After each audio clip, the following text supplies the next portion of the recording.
I would like to talk to you today about prayer, Islamic prayer, and the kafir, the non-Muslim. So you may be a non-Muslim, but you play a part in the prayer of Muslims every day, and I thought it might be interesting for you to understand this. Muslims pray 5 times a day, and it's one of the 5 pillars of Islam. Their prayers are usually done in Arabic, but I've had these translated, and so I thought it might be interesting for you to hear how you, as a kafir, play a part in Islamic prayer. The first prayer: O Allah, we ask you for help and seek your forgiveness, and we believe in you and have trust in you, and we praise you in the best way, and we thank you and we're not ungrateful to you, and we forsake and turn away from the kafirs.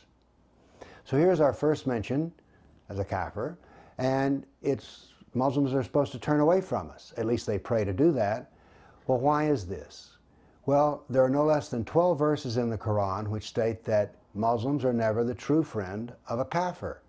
They can be friendly, but they're not really their friend. They're not a true friend. And this prayer reminds Muslims of this.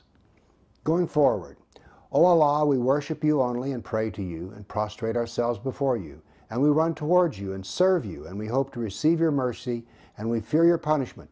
Surely the kafirs will receive your punishment. Again, I mentioned to kafirs, and kafirs are going to hurt and suffer in hell, because the Quran is filled with vivid descriptions of hell. There's over 100 references to hell, and they're not just mentioning hell, they give vivid pictures. The one I like best is as your skin burns off, you will grow new skin so that your suffering will continue. And so in this prayer we have a reminder of that. The second prayer: O Allah, verily we seek your help, we believe in you, we put our trust in you, and we praise you, and we're not ungrateful to you. O Allah, you alone do we worship, and to you we pray and prostrate. For your sake we strive. We hope for your mercy and fear your punishment.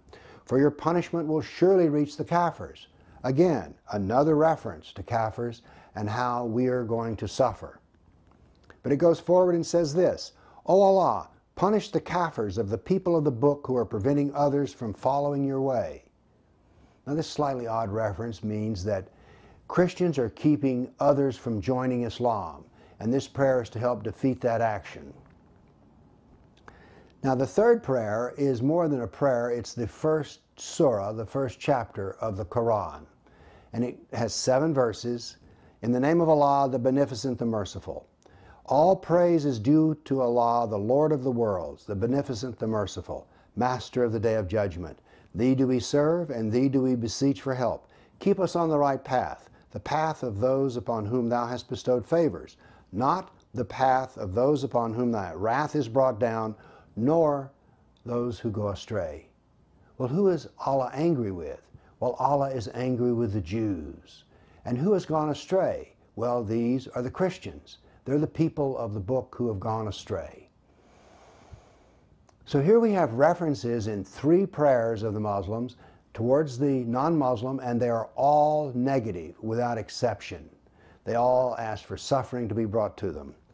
Now this is not too much of a surprise perhaps, because the Quran is filled with suffering that's to be brought upon the kafir. Every mention of the kafir in the Quran, the Sirah, the Hadith, that is, the biography and traditions of Muhammad, are all negative and very harmful.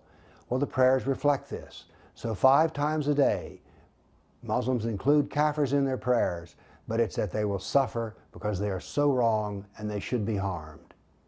Thank you.